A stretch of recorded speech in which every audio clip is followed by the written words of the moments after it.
Good morning students.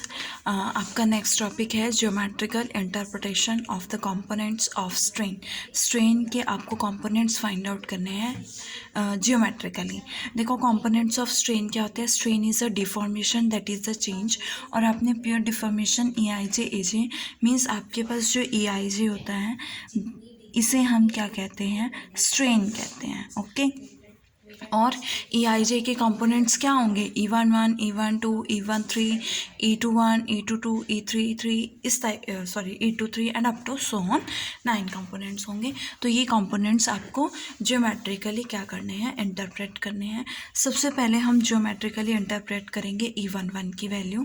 So we take a vector A along x1 axis before deformation, along x1 axis है।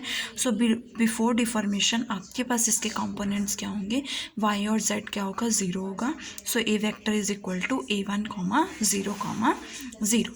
Now as we know that A del A is equals to AI del I, और del I किसके equal होता है, EIJ AI के। ये आपने last article में किया है।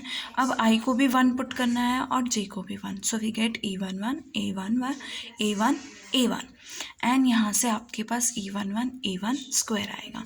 Now you have to find out the value of its magnitude. A magnitude लिया है तो ए मैग्नीट्यूड क्या होगा, square root of X along X axis जो कंपोनेंट होगा उसका square plus along Y axis जो कंपोनेंट होगा उसका square and plus along Z axis जो कंपोनेंट होगा उसका स्क्वायर। और आपके पास ए वेक्टर A1, 0, 0 है। So we get A1 square plus 0 is equal to A1। Now A del A is equals to E11। आपके पास क्या है, मैग्नीट्यूड A1 किसके इक्वल है, ए के इक्वल है। So we can write A1 is equals to a square. यहाँ से E11 की वैल्यू क्या आएगी आपके पास, a del a upon a square. A से a cancel, we get del a upon a. Del a upon a means change in length of a, means ये जो आएगा आपके पास चेंज आएगा अपॉन जो आपके पास ओरिजिनल लेंथ होगी ए की, that is called the value of E11। और E11 का मतलब है कि चेंज इन लेंथ आना per unit length which has taken along x1 axis, जो x1 एक्सिस के अलॉन्ग होगी। जब डेल ए पॉजिटिव होगा मीन्स इसमें एक्सटेंशन होगी, लेंथ में एक्सटेंशन होगी, एक्सटेंड होगी लेंथ अलॉन्ग x1 एक्सिस। अगर डेल ए नेगेटिव होगा इट मीन्स E11 क्या हो रहे हैं, लेस देन 0 है। It means there is a contraction along x1 axis, means length जो है कॉन्ट्रैक्ट होगी, रिड्यूस होगी। Now similarly we can find E22 किसके लॉन्ग होगा, x2 एक्सिस के लॉन्ग होगा, E33 x3 एक्सिस। तो जब x2 एक्सिस के लॉन्ग चेंज आएगा, डिफॉर्म होगी बॉडी, तो E स्ट्रेन होगा E22 और x3 एक्सिस के होगा तो E33। Represent change in length per unit length of a vector taken along x2 and x3 axis. ये तो था आपका E11, E22 और E33 की वैल्यू। अब नेक्स्ट चलते हैं हम ज्योमेट्रिकली इंटरप्रिटेशन ऑफ E23 के लिए मैंने दो वेक्टर्स लिए हैं, vector A and B। A vector E23 है मीन्स अलॉन्ग x2 एक्सिस और अलॉन्ग x3 एक्सिस। तो एक वेक्टर मैंने अलॉन्ग x2 एक्सिस लिया है और एक अलॉन्ग x3 एक्सिस। लेट ए और बी वेक्टर जो है वो ए डैश और बी डैश हो जाते हैं आफ्टर डिफॉर्मेशन।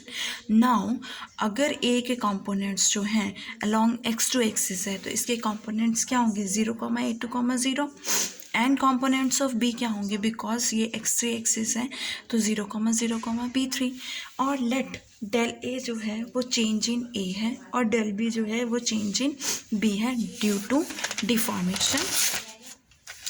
अब देखो वी हैव ए डैश क्या होगा, आपके पास चेंज किसके अलॉन्ग आ रहा है, A2 के अलॉन्ग आ रहा है तो आपके पास सिर्फ A2 के अलॉन्ग चेंज आएगा। तो देखो आपके पास ए के कंपोनेंट्स क्या थे, ए वेक्टर के 0, A2, 0 और डेल ए के कंपोनेंट्स क्या हैं, del A1, del A2, del A3। So after deformation जो आपके पास वैल्यूज़ आनी चाहिए वो क्या होनी चाहिए, ए डैश वेक्टर लिया है वो क्या होंगी, 0 + del A1 that is del A1 A2 plus del A2 और डेल A3। सो अगर A डैश की वैल्यू करोगे, अगर आप इसको वेक्टर की फॉर्म में लिखोगे तो आपके पास क्या आएगा, डेल E1 कैप क्या है, अलॉन्ग एक्स एक्सिस जो यूनिट वेक्टर होगा। Similarly A2 plus del A2 and del A3। अब नेक्स्ट है बी डैश, जो बी जो था आपका अलॉन्ग x3 एक्सिस था, और बी डैश के कंपोनेंट्स बी के कंपोनेंट्स क्या हैं, 0, 0, B3 एंड बी डैश के क्या हैं, डेल बी के क्या हैं आपके पास, del B1, del B2, del B3। So आपके पास वैल्यू क्या आएगी, del B1, del B2 and B3 plus del B3। ये आपके पास A डैश है और ये आपके पास B डैश है। देखो ये डायग्राम है, ये A vector along x2 axis है, ये B vector along x3 axis है। B vector changes to B dash and A vector changes to A dash. अब इसमें जो चेंज आया B वेक्टर में वो डेल B2 है, ठीक है, और इसमें जो चेंज आया वो डेल A3 है, बिकॉज यहाँ से जो यहाँ तक चेंज होगा वो इसी के अलॉन्ग होगा ना, तो डेल B2 बनेगा ना, और यहाँ से जो यहाँ चेंज होगा वो x3 के अलॉन्ग होगा, तो मीन्स ये डेल A3 होगा। और let the theta be the angle between A dash and B dash के बीच का एंगल ले लिया, ठीक है। अब A dash dot B dash अगर आप लेते हो A डॉट B, A vector dot B vector, तो किसके इक्वल होता है, ए बी कॉस थीटा के इक्वल होता है। तो यहाँ से A dash B dash cos theta, we get cos theta is equals to vector A dash dot vector B dash और A डैश B डैश। अब इन दोनों का डॉट प्रोडक्ट देखो, इन दोनों का डॉट प्रोडक्ट क्या होगा, this multiply this plus this multiply this plus this multiply this. तो यहाँ से आपके पास ये वैल्यू आएगी, इसका मैग्नीट्यूड ए वेक्टर का मैग्नीट्यूड बी वेक्टर का मैग्नीट्यूड। अब जो ट्रांसफॉर्मेशन है आपकी इन्फानाइट साइमल है। इन्फानाइट साइमल ट्रांसफॉर्मेशन में क्या होता है, अगर आपके पास दो प्रोडक्ट टर्म्स हैं डेल आई वाली, मीन्स बहुत स्मॉल टर्म्स का प्रोडक्ट है, तो उस केस में वो स्मॉल टर्म्स का प्रोडक्ट जो होता है वो नेग्लेक्ट हो जाता है। तो इस केस में आपके पास del A i del b i क्या हो जाएगा, 0। सो ये नेग्लेक्ट और ये neglect, so we get A2 del B2 and B3 del A3। और नीचे देखो हमने क्या लिया है, A2 plus del A2 common लिया है, तो यहाँ आपके पास क्या आएगा, इन दोनों के साथ combine A2 plus del A2 का होल स्क्वायर प्लस 1। सिमिलरली यहाँ से कॉमन लिया है B3 प्लस डेल B3 का होल स्क्वायर, तो बाहर आके only B3 plus del B3 हो जाएगा। नाउ अगेन ये क्या है आपके पास, प्रोडक्ट टर्म है del A1 into del A1, तो again 0, del A3 plus del a into del A3 again 0। So यहाँ पे क्या बचेगा, 1। सो 1 का square root 1, so we get this term. Again del B1 into del B1 0, del B2 into del B2 0, और ये term क्या हो जाएगी, 0। वी गेट 1 का square root 1, so we get A2 plus del A2 B3 plus del B3। Now अब हमने क्या लिया है, अपोन टर्म में से डिनोमिनेटर में से A2 कॉमन और इधर से B3 common, we get this. हमने इसको न्यूमरेटर में इन्वर्स फॉर्म में लिख दिया है। अब इस पे बायनोमियल थ्योरम अप्लाई करोगे, so we get 1 minus del A2 upon del A2 plus del A2 का होल स्क्वायर अपॉन A2 का होल स्क्वायर, है ना, स्क्वायर आएगा। तो आगे हायर टर्म्स आएंगी, वो सारी क्या हो जाएंगी, नेग्लेक्ट हो जाएंगी, बिकॉज वो प्रोडक्ट होंगी स्मॉल टर्म्स का, स्मॉल वैल्यूज़ का। सिमिलरली फॉर दिस, और इनको मल्टीप्लाई करोगे तो आपके पास वैल्यू क्या आएगी, ये आएगी। यहाँ से आपके पास क्या है, this upon this and this upon this, आपके पास A2 del B2 upon A2 del B3 and B3 del A3 upon A2 B3 cancel किया, आपके पास ये टर्म आ गई। देखो यहाँ से A2 से cancel, del B2 upon B3 del A3 upon A2 आएगा।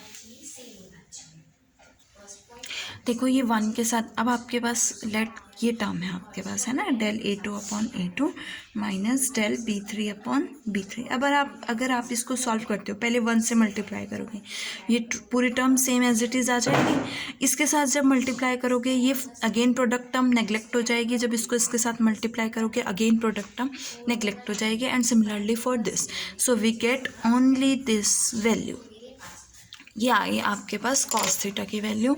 Now as del A I, जो हमने E11 की इंटरप्रिटेशन में भी यूज़ किया था। डेल ए आई किसके इक्वल होता है, ए जे के इक्वल होता है।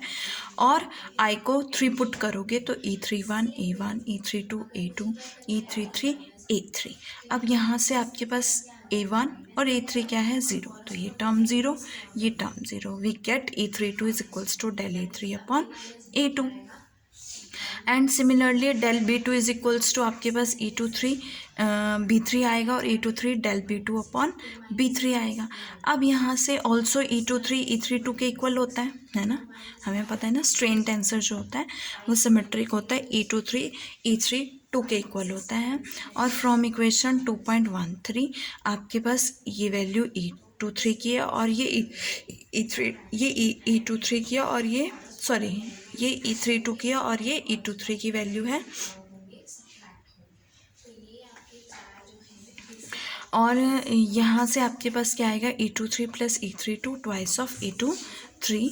अब if alpha 23 denote the change in the right angle between A and B, late alpha 23 जो है वो चेंज आ रहा है एंगल में, जब आप ए को ए डैश कर रहे हो और बी को बी डैश कर रहे हो, वो जो चेंज आ रहा है वो अल्फ़ा 23 है।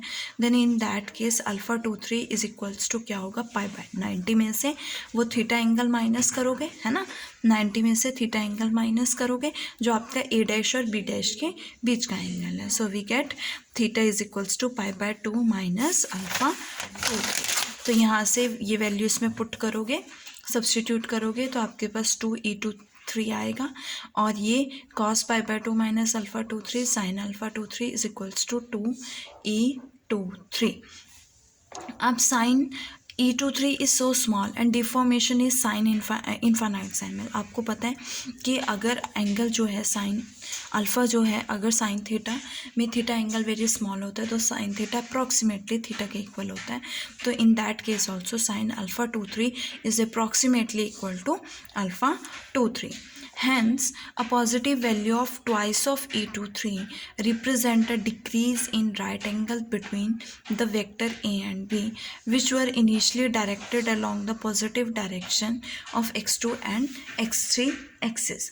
अब देखो यहाँ पे एक पॉजिटिव वैल्यू है ट्वाइस ऑफ E23 की, तो इट मीन्स 90 माइनस है तो डिक्रीज़ हो रहा है राइट एंगल में between vector A and B, जो इनिशियली किस पॉइंट पर था, along x2 axis and x3 axis था। अब from figure angle POP dash, देखो ये POP डैश, ये एंगल जो है वो किसके इक्वल होगा, tan of approximately equals to tan of POP dash के इक्वल होगा। और tan of POP means perpendicular upon, आपके पास क्या आएगा, परपेंडिकुलर अपॉन बेस, है ना।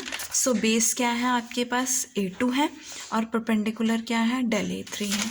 सो we get del A3 upon A2, और डेल A3 की value E23 A2 upon A2, A2 से A2 कैंसिल, E23 इसके इक्वल आ गया। सो ये वैल्यू क्या है, ये एंगल क्या है, E23 है। अगेन ROR डैश क्या होगा, ये होगा ROR dash, again 10 is approximately equals to 10 of ROR dash, और P परपेंडिकुलर क्या है इस केस में, del B2 upon B3, sorry del B3 upon del B2 upon, यहाँ से क्या आएगा डेल, तो यहाँ से वैल्यू क्या आएगी, डेल B2 अपॉन B3। देखो ये डेल B2 परपेंडिकुलर और बेस B3 है। सो यहाँ से डेल B2 अपॉन B3, और डेल B2 की वैल्यू क्या है, E23 B3 अपॉन B3। यहाँ से ROR डैश क्या आएगा, E23 आएगा। अब सिंस एंगल्स ये दोनों इक्वल हैं तो it follows that bye rotating the parallelogram, अगर हम इस पैरेललोग्राम को रोटेट करते हैं bye rotating the parallelogram R dash O P dash Q dash through an angle, अगर मैं E23 एंगल से इस पैरेललोग्राम को रोटेट करूँगी E23 एंगल से, तो ये यहाँ पे आ जाएगा। मीन ये क्या बनाएगा, through an angle about the origin we can obtain, तो आपके पास ये फिगर आएगी, ये पैरेललोग्राम अलोंग x2 आएगा, ठीक है, और ये एंगल क्या होगा, alpha 23 is equals to twice of E23। Similarly अब देखो यहाँ से आपके पास किसकी वैल्यू आई है, यहाँ से आपके पास E23 की वैल्यू हमने इंटरप्रेट की है। सिमिलरली हम इंटरप्रेट कर सकते हैं E12 E31 also. So volume of parallelepiped whose cross section area OPQR and OP dash Q dash R dash be same only shape of parallelepiped is changed. कि जो volume होगा, because हमने सिर्फ deform किया उसको, उसका जो वॉल्यूम होगा पैरेललोपाइप्ड का वो पैरेललोपाइप्ड है और हमने सिर्फ उसका एक फेस लिया था जो कि 2 डायमेंशनल में था। अदरवाइज ये फिगर 3 डायमेंशनल है। तो पैरेललोपाइप्ड जिसका क्रॉस सेक्शन एरिया ये और ये है वो सेम होगा, सिर्फ शेप जो है पैरेललोपाइप्ड की चेंज होगी। सो वी नेम्ड, जब आपके पास शेप चेंज होती है तो उसे shear स्ट्रेन कहते हैं, और जब लेंथ चेंज होती है तो लॉन्गिट्यूडनल स्ट्रेन कहते हैं। E11 E22 E33 के केस में आपके पास सिर्फ लेंथ चेंज हो रही थी तो हम इसे लॉन्गिट्यूडनल स्ट्रेन कहते हैं, E11 E22 और E33 को। और इस केस में आपके पास शेप चेंज हो रही है तो इसे shear स्ट्रेन कहेंगे। सो ये आगे भी यूज़ होगा, याद रखना है EIJ when I is not equals to J आपके पास shear स्ट्रेन होता है, और EIJ when I is equal to J आपके पास लॉन्गिट्यूडनल स्ट्रेन होता है।